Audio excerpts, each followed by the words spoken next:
of Shades by Shan Cosmetics. When Erica and I started Shades by Shan, we wanted to be impact-driven. With nearly 12 million single parents raising children in the U.S. today, it was surprising not to find an organization that helped them directly.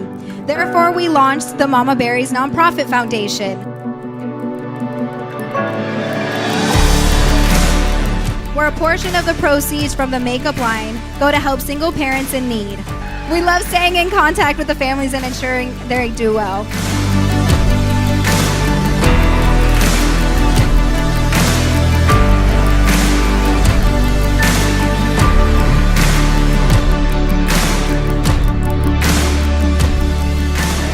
The hardest part, I would think, is just being okay with asking for help. I have a 9-year-old little boy. He was diagnosed with autism when he was 3 years old. Every day he's just trying to adjust to the world. And you may say, this is it, I can't do it anymore. Like, I'm over my head, I can't do it anymore. But then you look at your child and you know, you can't give up. And I wanted to end with, how has the Mamaberries Nonprofit Award helped you in the long run? It helps me with knowing that I have a little cushion and I have somebody that's thinking of me, and a foundation that's made for people just like me.